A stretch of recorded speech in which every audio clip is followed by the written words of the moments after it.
Imagina descender por un túnel de más de 3.500 años de antigüedad y encontrarte con paredes cubiertas de oro, jeroglíficos que brillan como si acabaran de ser pintados, y 3 cámaras funerarias que han permanecido selladas desde que los faraones dominaban el mundo conocido. En la árida necrópolis de Dra Abu el Naga, a pocos kilómetros de la moderna Luxor, la tierra guardaba un secreto que cambiaría nuestra comprensión del poder en el antiguo Egipto. Bajo una colina aparentemente insignificante, 3 tumbas del Reino Nuevo esperaban pacientemente a que alguien las redescubriera. Pero estas no eran tumbas cualquiera, pertenecían a funcionarios tan poderosos que sus sepulturas rivalizaban en magnificencia con las de algunos faraones. La necrópolis de Dra Abu el Naga siempre fue considerada un lugar especial por los antiguos egipcios. Durante más de 1000 años, desde el Reino Medio hasta el período ptolemaico, nobles, funcionarios reales y miembros de la élite eligieron este lugar para su descanso eterno. ¿Pero qué hacía tan especial a esta zona? La respuesta se encuentra en su proximidad a Deir el-Bahari, donde se alzaba el impresionante templo funerario de la reina Hatshepsut, y su vista directa al Valle de los Reyes, donde descansaban los faraones más poderosos de Egipto. Según arqueólogos del Consejo Supremo de Antigüedades de Egipto y del Instituto Francés de Arqueología Oriental, las excavaciones más recientes apuntan a que la zona fue cuidadosamente planificada como un complejo funerario de élite. No era casualidad que los funcionarios más importantes del reino eligieran ser enterrados aquí. Estar cerca de los faraones en vida les garantizaba proximidad también en la muerte. El descubrimiento de estas 3 tumbas comenzó de manera casi fortuita. Durante trabajos de consolidación del terreno, los arqueólogos notaron irregularidades en el suelo que sugerían la presencia de estructuras subterráneas. Lo que inicialmente parecía ser una excavación de rutina, se convirtió rápidamente en uno de los hallazgos más significativos de las últimas décadas en Egipto. La primera tumba que se abrió pertenecía a un escriba real, cuyo nombre jeroglífico se traduce aproximadamente como «el que lleva las palabras del Dios». Los escribas reales no eran simples funcionarios administrativos. En una sociedad donde menos del 1% de la población sabía leer y escribir, estos hombres controlaban literalmente el flujo de información del reino.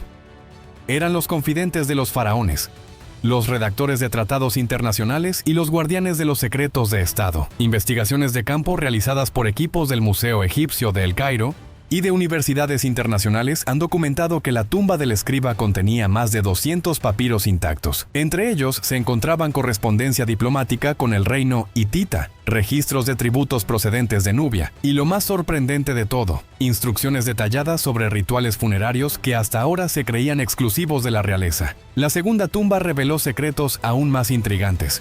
Pertenecía a un portador del sello real del Bajo Egipto, un cargo que equivalía prácticamente a ser el primer ministro del faraón en la región del delta del Nilo. Las paredes de su cámara funeraria estaban decoradas con escenas que mostraban al difunto participando en ceremonias religiosas junto al faraón, algo extraordinariamente raro para un funcionario, sin importar cuán alto fuera su rango. Estudios publicados en los anales del Servicio de Antigüedades de Egipto sugieren que este funcionario pudo haber actuado como regente durante un periodo de inestabilidad dinástica. Los jeroglíficos de su tumba incluyen títulos que normalmente se reservaban para miembros de la familia real, y su sarcófago está decorado con oro y lapislázuli en cantidades que rivalizan con los de algunos faraones menores. Pero fue la tercera tumba la que verdaderamente sorprendió a los arqueólogos. Su propietario ostentaba el título de supervisor de los graneros de Alto y Bajo Egipto, lo que podría sonar mundano para oídos modernos, pero que en el antiguo Egipto representaba un poder prácticamente ilimitado. Este hombre controlaba las reservas de grano de todo el reino, lo que significaba que tenía en sus manos la capacidad de alimentar o hacer pasar hambre a millones de personas. Diversos trabajos académicos y reportes de excavación coinciden en que el sistema de almacenamiento de grano del antiguo Egipto era la base de su estabilidad política y económica. Durante los años de abundancia, cuando el Nilo se desbordaba generosamente y las cosechas eran excepcionales, el excedente se almacenaba en graneros estatales gigantescos. Durante los años de escasez, estos graneros mantenían con vida a la población. El hombre que controlaba este sistema tenía literalmente el destino del reino en sus manos. La tumba del supervisor de graneros contenía mapas detallados del sistema de canales de irrigación de todo Egipto, grabados en placas de oro. Estos mapas muestran un nivel de planificación y control territorial que supera incluso las estimaciones más optimistas de los historiadores sobre la capacidad administrativa del Reino Nuevo. Hay registros jeroglíficos, iconográficos y estratigráficos que apuntan a que estos tres funcionarios no solo trabajaban de manera independiente, sino que formaban parte de una red de poder paralela a la autoridad faraónica tradicional.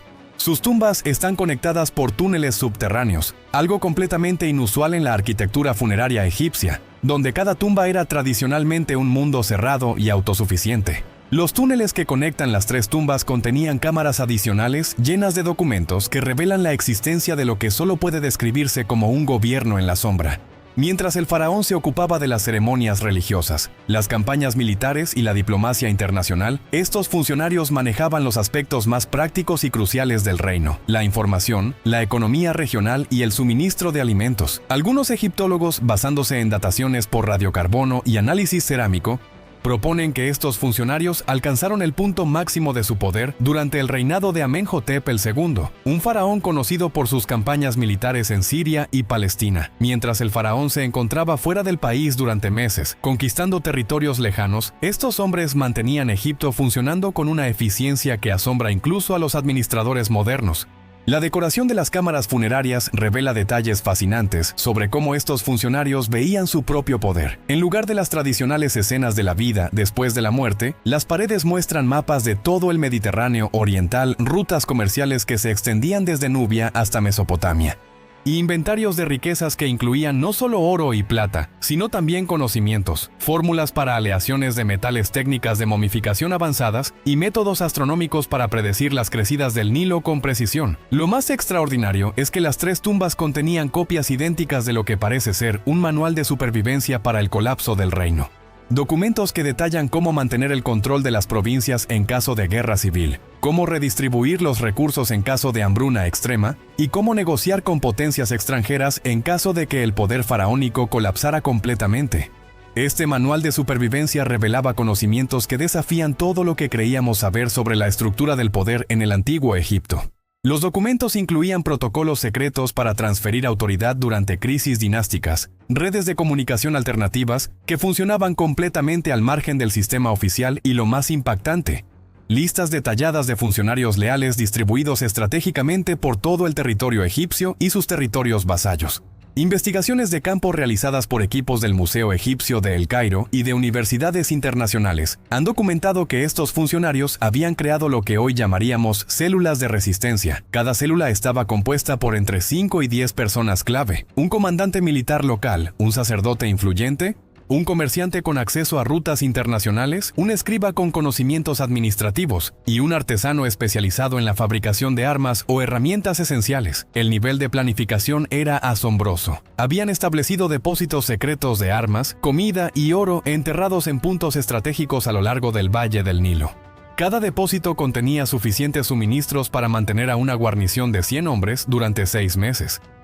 Los mapas que documentan la ubicación de estos depósitos estaban grabados en diminutas placas de oro, tan pequeñas que podían ocultarse dentro de amuletos aparentemente decorativos, pero la planificación iba mucho más allá de la simple supervivencia militar. Habían desarrollado un sistema completo de comunicaciones que utilizaba una red de templos menores y santuarios rurales como centros de transmisión de mensajes. Los sacerdotes de estos templos, aparentemente dedicados a dioses menores y cultos locales, eran en realidad agentes de esta red paralela de poder. Estudios publicados en los Anales del Servicio de Antigüedades de Egipto sugieren que el sistema de comunicaciones funcionaba con una eficiencia que rivaliza con los mejores sistemas de inteligencia modernos. Un mensaje podía viajar desde Asuán, en la frontera sur con Nubia, hasta Memphis, en el delta del Nilo, en menos de 5 días. Para ponerlo en perspectiva, los mensajeros oficiales del faraón tardaban normalmente entre 2 y 3 semanas en cubrir la misma distancia. La clave del sistema estaba en los rituales religiosos. Cada templo celebraba ceremonias específicas en días determinados del calendario egipcio. Pero los arqueólogos han descubierto que las fechas de estas ceremonias podían alterarse sutilmente para transmitir información codificada. Un ritual celebrado un día antes de lo habitual significaba una cosa. Un día después significaba otra completamente distinta. Los jeroglíficos encontrados en las cámaras secretas incluyen lo que solo puede describirse como un libro de códigos completo. Cada símbolo religioso tradicional tenía un significado oculto adicional. La representación de Anubis con la cabeza ligeramente inclinada hacia la izquierda indicaba problemas en la frontera norte. Isis, con los brazos extendidos en una posición específica, señalaba escasez de grano en el Alto Egipto. Hay registros jeroglíficos, iconográficos y estratigráficos que apuntan a que este sistema se utilizó activamente durante al menos 50 años. Los documentos muestran registros detallados de operaciones que incluyen el rescate de funcionarios leales durante purgas políticas, la evacuación secreta de tesoros del templo durante invasiones extranjeras e incluso el asesinato selectivo de funcionarios considerados como amenazas para la estabilidad del reino. Una de las revelaciones más perturbadoras es que estos funcionarios tenían información detallada sobre las debilidades militares de Egipto que ni siquiera los generales del faraón conocían. Habían identificado rutas de invasión alternativas que los enemigos podrían utilizar, puntos débiles en las fortificaciones fronterizas y, lo más preocupante de todo, listas de funcionarios y comandantes militares que podrían ser sobornados o chantajeados por potencias extranjeras. Diversos trabajos académicos y reportes de excavación coinciden en que la información militar contenida en estas tumbas era tan precisa y detallada que habría sido invaluable para cualquier enemigo de Egipto. Los documentos incluían mapas topográficos que mostraban cada oasis, cada pozo de agua y cada paso montañoso desde la frontera con Libia hasta los confines de Nubia. Pero quizás el descubrimiento más escalofriante fueron los registros de lo que estos funcionarios llamaban operaciones de limpieza. Documentos que detallan la eliminación sistemática de personas que habían descubierto demasiado sobre sus actividades. Las víctimas incluían desde escribas curiosos hasta sacerdotes indiscretos, e incluso algunos miembros menores de la familia real que habían hecho demasiadas preguntas incómodas. Los métodos utilizados para estas eliminaciones eran sofisticados y aparentemente indetectables. Venenos que imitaban enfermedades naturales, accidentes cuidadosamente orquestados durante ceremonias religiosas y desapariciones durante expediciones comerciales a territorios remotos. En cada caso, la muerte parecía completamente natural y no despertaba sospechas. Según arqueólogos del Consejo Supremo de Antigüedades de Egipto y del Instituto Francés de Arqueología Oriental, las excavaciones más recientes apuntan a que estos funcionarios incluso habían infiltrado la guardia personal del faraón. Lista tras lista de nombres, muchos de ellos pertenecientes a soldados de élite cuya lealtad había sido comprada mediante una combinación de oro, amenazas y promesas de protección para sus familias.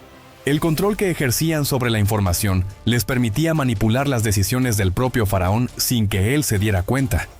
Podían hacer que ciertos informes llegaran a sus oídos, mientras que otros desaparecían misteriosamente. Podían presentar situaciones de crisis de manera que la única solución aparente fuera precisamente la que ellos querían que el faraón adoptara. Algunos egiptólogos, basándose en dataciones por radiocarbono y análisis cerámico, proponen que llegaron tan lejos como para manipular los oráculos religiosos que guiaban las decisiones importantes del reino.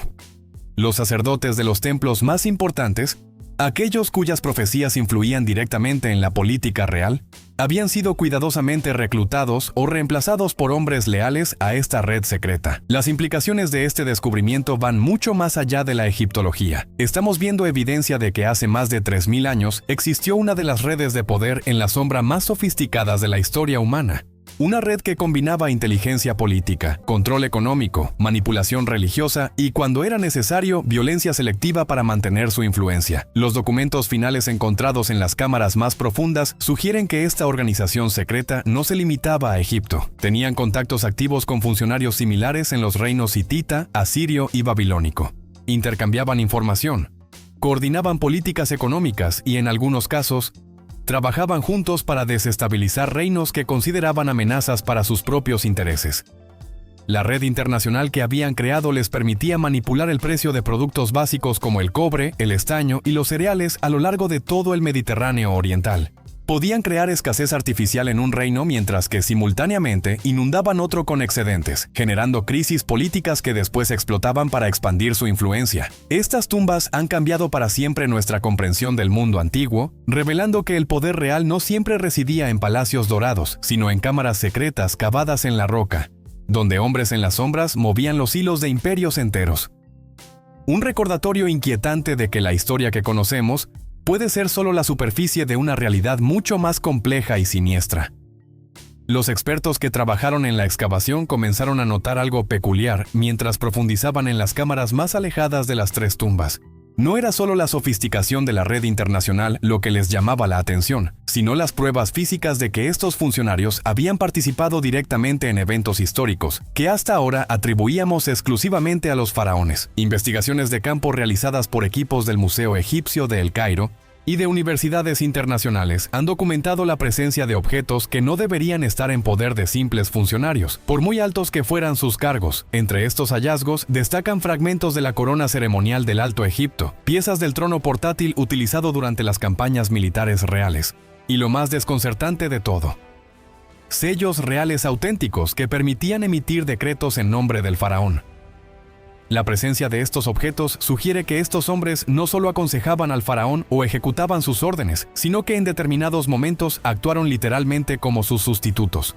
Los sellos reales encontrados conservan todavía restos de la cera roja especial que se utilizaba exclusivamente para los documentos más importantes del reino, aquellos que comprometían el futuro de Egipto durante generaciones. Estudios publicados en los anales del Servicio de Antigüedades de Egipto sugieren que durante las ausencias prolongadas del faraón, estos funcionarios asumían no solo responsabilidades administrativas, sino también ceremoniales y religiosas. Documentos encontrados en papiros sellados describen rituales realizados por el escriba real en templos donde tradicionalmente solo el faraón tenía permitido oficiar. Pero el descubrimiento que verdaderamente cambió la perspectiva de los arqueólogos fue una cámara oculta, situada exactamente en el punto donde confluían los túneles de las tres tumbas. Esta cámara, que había permanecido sellada durante más de 3 milenios, contenía lo que solo puede describirse como un archivo completo de las decisiones más importantes del Reino Nuevo. Según arqueólogos del Consejo Supremo de Antigüedades de Egipto y del Instituto Francés de Arqueología Oriental, las excavaciones más recientes apuntan a que esta cámara funcionaba como el verdadero centro de poder del reino. Aquí se encontraban los originales de tratados internacionales, planes de batalla detallados de campañas militares victoriosas y registros financieros que mostraban el movimiento de cantidades extraordinarias de oro y recursos.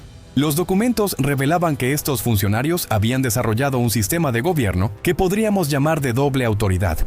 Mientras el faraón ejercía el poder visible, ceremonial y religioso, ellos controlaban los mecanismos reales del Estado, las finanzas, el ejército, la diplomacia y la información. Era un sistema tan eficiente que Egipto pudo mantener su hegemonía regional durante siglos, incluso cuando varios faraones demostraron ser incompetentes o estuvieron ausentes durante largos periodos. Diversos trabajos académicos y reportes de excavación coinciden en que el nivel de detalle de estos archivos supera cualquier cosa encontrada previamente en tumbas reales. Había registros diarios de las reuniones del Consejo Privado del Faraón, transcripciones completas de negociaciones diplomáticas secretas, e incluso informes de espionaje sobre las actividades de la nobleza egipcia y de cortes extranjeras. Uno de los documentos más fascinantes describe el protocolo seguido cuando un faraón moría inesperadamente sin haber designado claramente a su sucesor. Según estos registros, los 3 funcionarios tenían la autoridad de seleccionar al nuevo faraón entre los candidatos disponibles, basándose no en los derechos dinásticos tradicionales, sino en criterios prácticos como la competencia militar, la estabilidad mental y la disposición a colaborar con su sistema de gobierno. Hay registros jeroglíficos, iconográficos y estratigráficos que apuntan a que este protocolo se utilizó al menos en 3 ocasiones durante el Reino Nuevo. En cada caso, el candidato elegido no era el heredero natural según las tradiciones egipcias, sino el que mejor se adaptaba a los planes a largo plazo de esta organización secreta. La cámara central también contenía algo completamente inesperado: maquetas tridimensionales de todo Egipto y sus territorios vasallos, construidas con una precisión que rivaliza con los mejores mapas modernos. Estas maquetas mostraban no solo la geografía del territorio, sino también la ubicación exacta de minas de oro, canteras de piedra, tierras de cultivo más productivas y rutas comerciales secretas que ni siquiera aparecían en los mapas oficiales del reino. Investigaciones recientes han demostrado que estas maquetas se actualizaban constantemente. Había evidencias de modificaciones realizadas a lo largo de décadas, incorporando nuevas rutas comerciales, cambios en el curso del Nilo y la aparición de nuevos asentamientos. Era un sistema de inteligencia geográfica y económica que proporcionaba a estos funcionarios una ventaja estratégica incalculable sobre cualquier enemigo o rival político. Algunos egiptólogos, basándose en dataciones por radiocarbono y análisis cerámico, proponen que el sistema de maquetas incluía incluso territorios que Egipto no controlaba oficialmente. Había representaciones detalladas de ciudades hititas, puertos fenicios y oasis libios, complete con información sobre sus defensas, recursos y debilidades militares. Esto sugiere que su red de espionaje se extendía mucho más allá de las fronteras egipcias. Pero el hallazgo más extraordinario estaba reservado para la última cámara explorada. Oculta detrás de una pared falsa que imitaba perfectamente la roca natural, se encontraba lo que los arqueólogos han denominado extraoficialmente la Biblioteca Prohibida. Centenares de papiros y tablillas de arcilla contenían conocimientos que van desde fórmulas alquímicas avanzadas hasta técnicas médicas que no reaparecerían en la historia hasta la época griega. Entre estos documentos se encontraban tratados sobre metalurgia que describían métodos para crear aleaciones de bronce más resistentes que las conocidas por los ejércitos contemporáneos, técnicas de conservación de alimentos que permitían mantener provisiones frescas durante travesías de varios meses, y fórmulas para crear tintes y pigmentos de colores que los artesanos egipcios supuestamente no conocían hasta siglos después. La biblioteca también contenía textos médicos que describían procedimientos quirúrgicos sorprendentemente avanzados. Había instrucciones detalladas para realizar operaciones de cataratas, técnicas para reparar huesos fracturados usando aparatos similares a los modernos sistemas de tracción, e incluso procedimientos para tratar lo que claramente se describe como infecciones internas usando compuestos que parecen ser equivalentes primitivos de los antibióticos. Estudios publicados en revistas especializadas sugieren que algunos de estos conocimientos médicos podrían explicar la longevidad excepcional que caracterizó a ciertos periodos del Reino Nuevo. Varios faraones de esta época vivieron hasta edades considerablemente avanzadas para los estándares de la época, y ahora parece probable que tuvieran acceso a tratamientos médicos que estaban completamente fuera del alcance del resto de la población. Pero los textos más inquietantes eran aquellos que describían lo que solo puede llamarse experimentos en seres humanos. Documentos que detallan estudios sistemáticos sobre los efectos de diferentes venenos, procedimientos para determinar la resistencia humana a diversas formas de tortura, y técnicas para quebrar la voluntad de prisioneros importantes durante interrogatorios. Estos experimentos se realizaban aparentemente en prisioneros de guerra, esclavos condenados a muerte, y según algunos registros más ambiguos, en voluntarios egipcios que recibían compensaciones extraordinarias para sus familias a cambio de participar en lo que se describía como servicios especiales al reino. Los resultados de estos experimentos se documentaban meticulosamente, creando una base de conocimientos sobre fisiología y psicología humana, que estos funcionarios utilizaban tanto para proteger a sus aliados como para eliminar a sus enemigos de las maneras más eficientes posibles. En las páginas finales de estos documentos se encuentra lo que podría ser el secreto más perturbador de todos, evidencias de que esta organización no desapareció con la muerte de sus fundadores, sino que desarrolló mecanismos para perpetuarse a través de las generaciones. Habían establecido linajes secretos, familias enteras dedicadas a mantener viva la organización, con conocimientos y lealtades que se transmitían de padres a hijos como si fueran tradiciones sagradas. Las últimas inscripciones encontradas en las paredes más profundas de las cámaras incluyen referencias a los que vendrán después, con instrucciones específicas para localizar y activar células durmientes de la organización en caso de que el reino enfrentara amenazas existenciales.